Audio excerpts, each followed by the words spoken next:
근데 실제로 우리가 벌이고 있는 이 일본 제품 불매 운동이 일본 경제에 어떤 영향을 끼치고 있습니까, 실제로? 불매 운동의 경우에 뭐 상품에 대한 불매도 있지만 아마 가장 일본에 영향을 미칠 수 있는 것 중에 하나는 관광일 겁니다. 아시다시피 일본이 몇 번의 자연재해 그리고 자연재해와 관련된 몇 가지 사건을 겪은 뒤에 관광객이 급감한 뒤에 2013년부터 관광 관련돼서 엄청나게 신경을 썼거든요. 그래서 관광으로 벌어들이는 이익도 어마어마한데 우리나라가 전체 일본 관광객의 한 4분의 1 정도 차지한다고 하고요.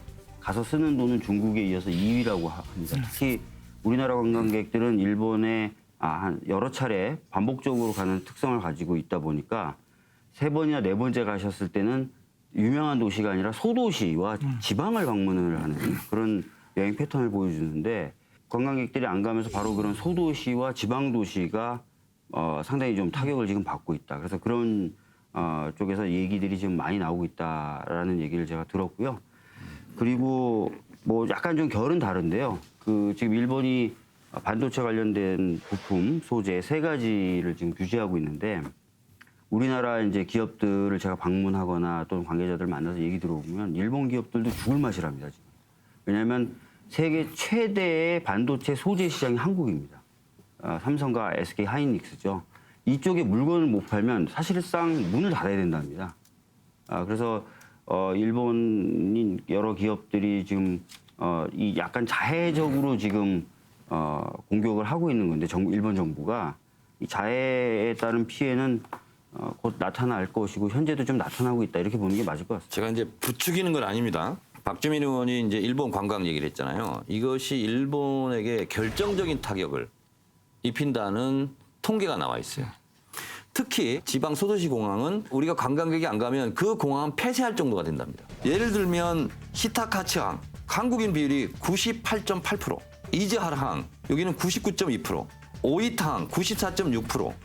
그러면 그 주변에 있는 1차 산업 종사자, 3차 산업 종사자들은 엄청난 타격인데 이분들이 다 자민당 지지자들이라는 거예요. 아베로서는 압박을 느끼지 않을 수가 없다. 그래서 지금은 이거는 오히려 지금 장제원 의원님 보수 쪽에서 소위 말하는 반일 감정이 더 많아서 보수 쪽에서 일본은 지금 더 안 가고 있다는 거예요. 아니, 저도 이번에 휴가를 일본에 우리 의원들 5분하고 계획을 세웠었거든요. 북해도. 근데 취소했어요. 취소했는데 갈 수가 없지. 뭐 갈 수 없다기보다는 가기 싫었어요. 가기 싫었는데 저는 이 논의가 가슴이 아파요. 솔직히 지금 말씀하신 일본의 여행업계 그다음에 조그만 도시들 시골들 직격탄 맞는다. 책임 맞을 수 있겠죠. 그렇다고 여행업의 규모와 반도체 규모를 한번 비교해 보십시오. 이 싸움을 이길까요? 일단 우리가 이 현재의 위기에서는 벗어나야 된다라는 좀 절박감이 있거든요. 그래서 어쨌든 저희들은 정치인들이거든요. 정청래 선배님도 박주민 의원도 그렇고 정치권에서 해야 될 일은 뭔가. 우리 국민들은 이렇게 시민운동을 하고 있는데 우리 정치권에서 해야 될 일은 어떤 거냐라는 걸 우리가 좀 고민을 좀 심각하게 해야 돼요. 정권의 존재 이유가 뭘까요? 정권의 존재 이유는 우리 국민들을 안전하고 행복하게 살 수 있도록 보호하는 게 그 정권의 존재 이유란 말이죠. 조선 왕조가 무능해가지고 나라를 뺏겼잖아요. 또 정권이 무능해서 IMF를 우리가 결국은 그런 걸 통해서 누가 피해를 받습니까? 우리 국민들이 모든 피해를 받거든요. 그러면 우리 국가가 지금 해야 될 일은 어떻게 이 문제를 빨리 타결을 해가지고 우리 산업 기반을 지키고 산업 생태계를 보호할 것이냐에 대한 모든 초점을 맞춰야 되잖아요.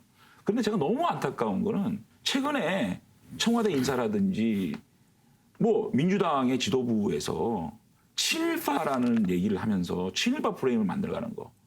근데 정말 묻고 싶어요. 그렇게 말씀하시는 분들. 대한민국에 친일파가 있습니까? 대한민국에 친일 정치인이 있습니까?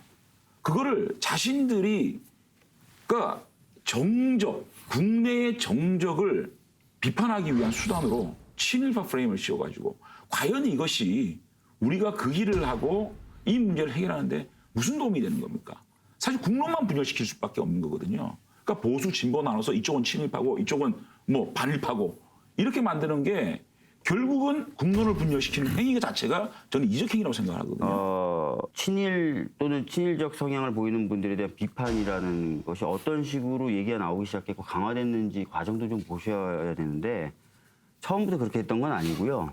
어떤 내용들이 알려지면서 그게 좀 강화가 됐냐면 국내의 일부 정치인들하고 또 일부 보수 언론이 이제 우리 정부에 대해 비판적인 발언을 하거나 기사를 쓴 게 드는 듯한. 네, 그게 그대로 일본에서 우리 정부나 우리나라를 공격하는데 근거로 쓰이고 그러니까 그런 발언이라든지 그런 기사 좀 자제해 줬으면 좋겠고 어려운 상황을 고려해 달라라는 것부터 시작하게 된 거예요. 제가요 나경원 의원에 대해서 페이스북을 한번 쓴 적이 있습니다. 며칠 전에.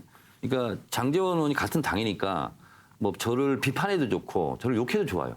근데 제가 이렇게 썼는데 아주 폭발적인 반응이더라고요. 얘를 이렇게 썼어요. 나경원은 일본의 아베 총리를 질책한 적이 있는가? 나경원은 한국의 문재인 대통령을 응원한 적이 있는가? 지금 벌어지고 있는 한일전 상황에서. 그러니까 대중들은요. 자유한국당은 왜 아베 총리를 공격하지 않고 문재인 대통령을 공격하지? 이거에 대해서 사실은 이해를 하지 못해요.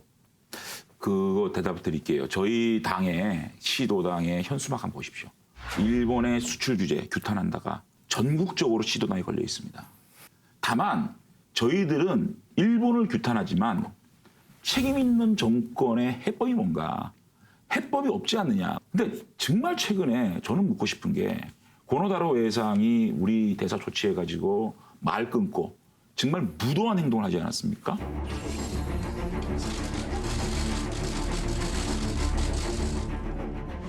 ちょっと待ってください。韓国側の提案は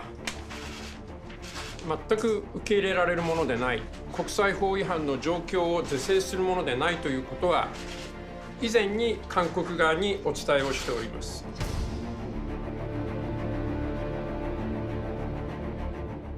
그 행동을 보면서 분노했어요. 그런데 조국 수석이 죽창 선동하고 애국 이적 얘기하고 친일파 얘기하고 폭풍 페이스북 44건을 보니까요.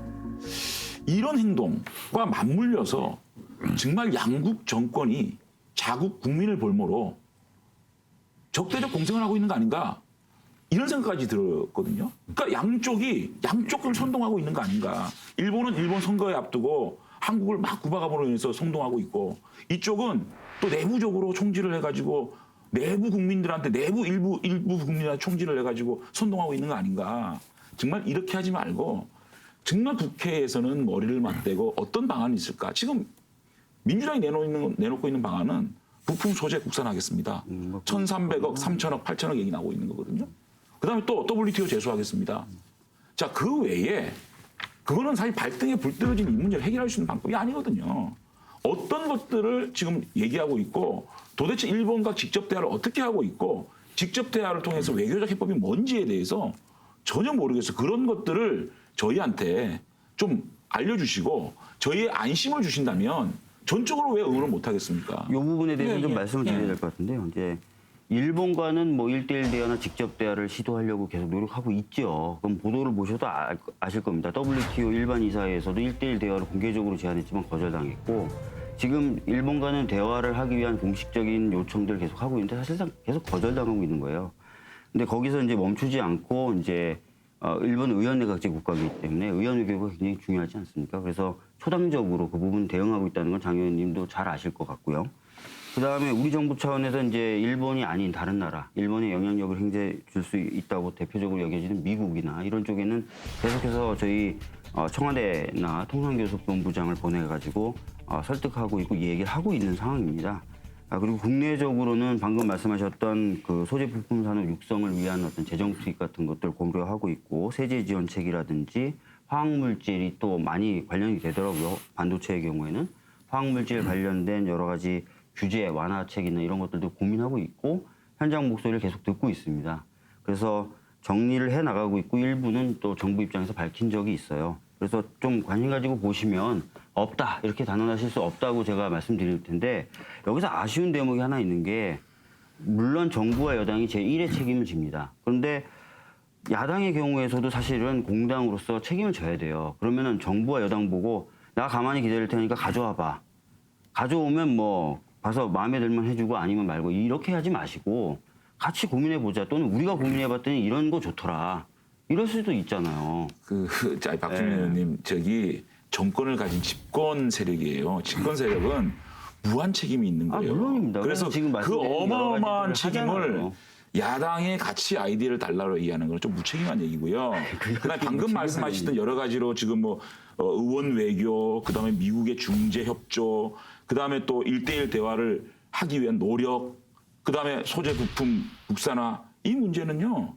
지금 우리 국민들이 이 얘기를 들었을 때 정말 최고위원님이신데 정말 아무 대책이 없구나라고 느낄 수밖에 없습니다.